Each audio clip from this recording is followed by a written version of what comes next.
उसे तैयार की है। फर्स्ट रिपोर्ट इसे कहा जा सकता है। लश्कर, आईएसआई, पाक सेना की साजिश के सबूत मिले हैं। इस एनआईए की जांच में एनआईए ने करीब 150 लोगों के बयान दर्ज किए हैं।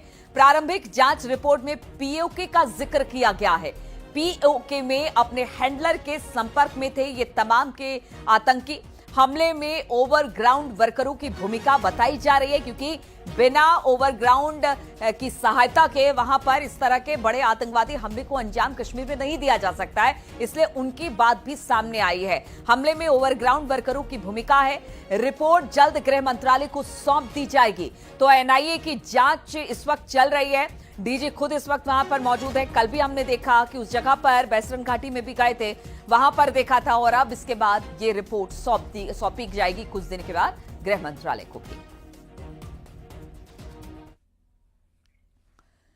और पहलगाम में हुए आतंकी हमले पर केंद्रीय गृह मंत्री अमित शाह ने बड़ा बयान दे दिया। उन्होंने कहा कि 27 मासूमों की हत्या का बदला जरूर लेंगे। अमित शाह ने कहा कि हमले के गुनाहगार आतंकी नहीं बचेंगे, आतंकियों को चुन चुन कर मारेंगे। एक एक इंच जमीन से आतंकवाद का सफाया होगा।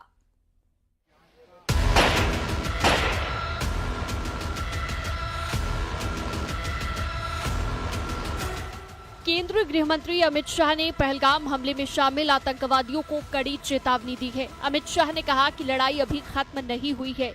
आतंकियों को ये नहीं सोचना चाहिए कि हमारे 27 लोगों को मारने के बाद उन्होंने युद्ध जीत लिया है। ये नरेंद्र मोदी की सरकार है, किसी को बख्शा नहीं जाएगा।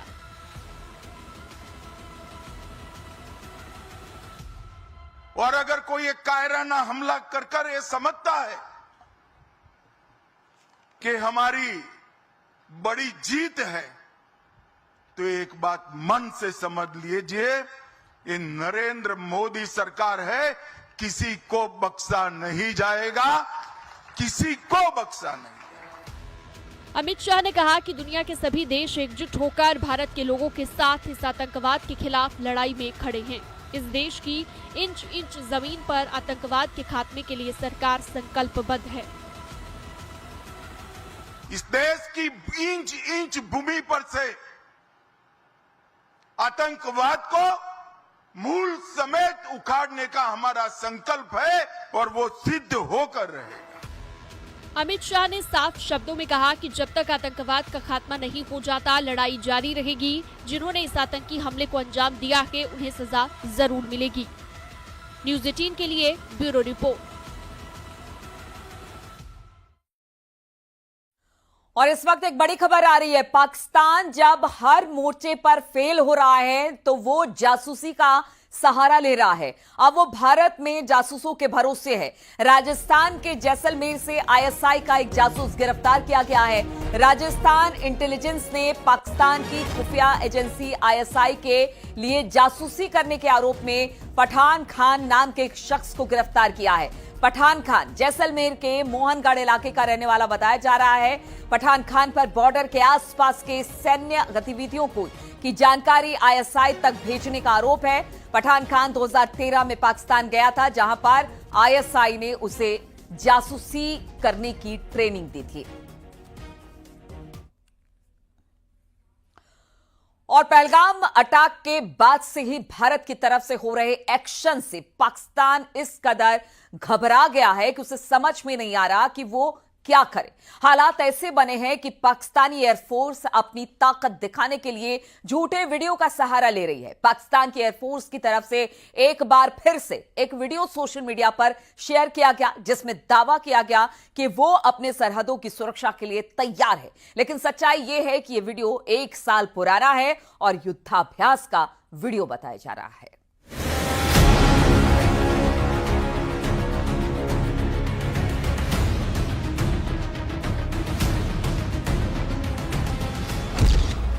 पाकिस्तान का झूठ फिर हुआ बेनकाब।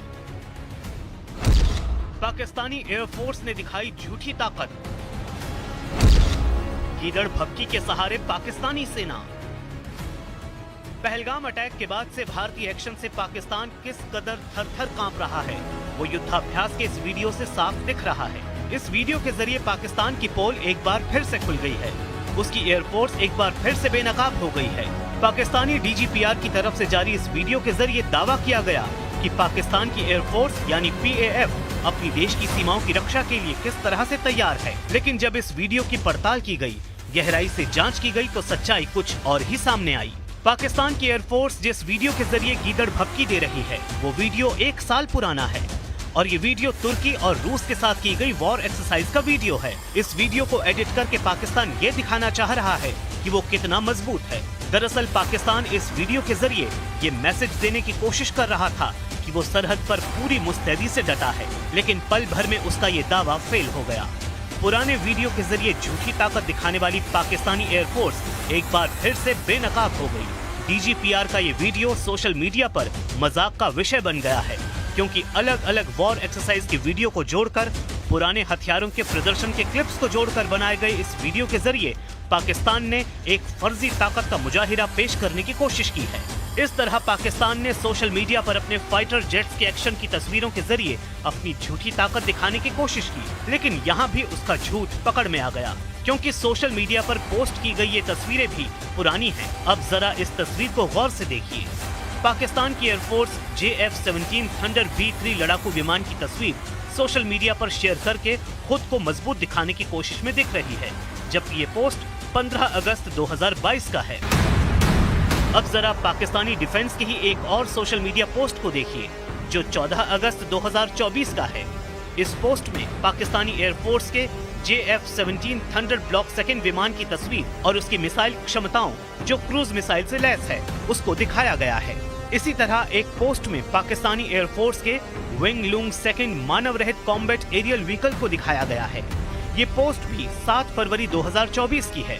अब 13 अप्रैल 2023 में YouTube पर अपलोड किए गए इस वीडियो के स्क्रीनशॉट को देखिए।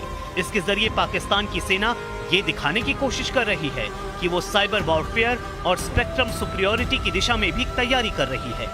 अब इसी से अंदाजा लगाया जा सकता है कि पाकिस्तान की फोर्स अपने पुराने वीडियो और सोशल मीडिया पोस्ट को इस समय इस तरह से सामने ला रही है जैसे ये पहलगाम हमले के बाद की उसकी एक्सरसाइज हो। यानी पाकिस्तान ने अपनी खोखली तैयारी को एक तरह से छिपाने की कोशिश की है, लेकिन सच सामने आ गया है। पाकिस्तान के इस झूठे प्रोपेगेंडा की पोल पूरी दुनिया के सामने खुल गई है। इस तरह पाकिस्तानी आर्मी की कमजोरी का एक और वीडियो देखिए। तोप और टैंकों से धमाके का ये वीडियो कोई बच्चा भी देखेगा तो पहचान जाएगा कि ये पुराना वीडियो है, लेकिन पाकिस्तान की अनपढ़ सेना इस वीडियो को 30 अप्रैल 2025 का वीडियो बताकर अपनी झूठी ताकत दिखाने की कोशिश कर रही है।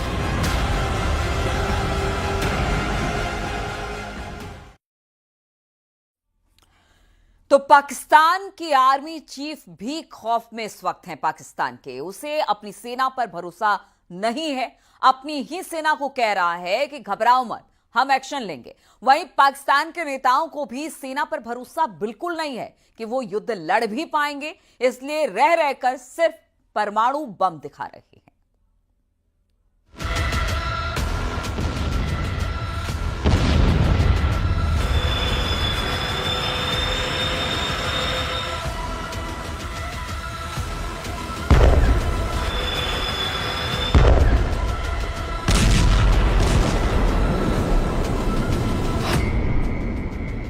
पाताल से बाहर आया आसिम मुनीर।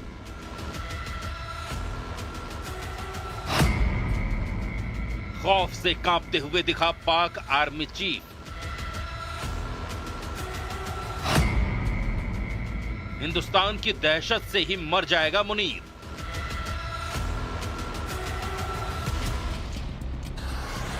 एक्शन पर एक्शन लिया जा रहा है। हिंदुस्तान लगातार पाकिस्तान को घेर रहा है। रणनीतिक और कूटनीतिक दोनों मोर्चे पर दिल्ली से कश्मीर और दुनिया भर में चल रही कार्रवाई से पाकिस्तान इस कदर घिर गया है कि अब आतंकिस्तान पर किसी भी तरह की मिलिट्री एक्शन की आशंका से पाकिस्तान की फिजा में दहशत फैल गई है। और ये दहशत उस फौज में सबसे ज्यादा है जिसका जनरल खुद पहलगाम हमले के बाद से पाताल में घुसा हुआ था।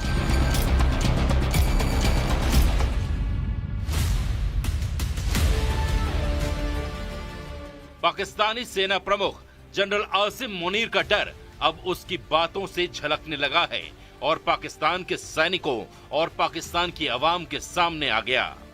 आसिम मुनीर रावलपिंडी के टीला फील्ड फायरिंग रेंज में पहुंचा था, जहां पाकिस्तान की मांगला स्ट्राइक कॉर्प्स हैमर स्ट्राइक अभ्यास कर रही थी।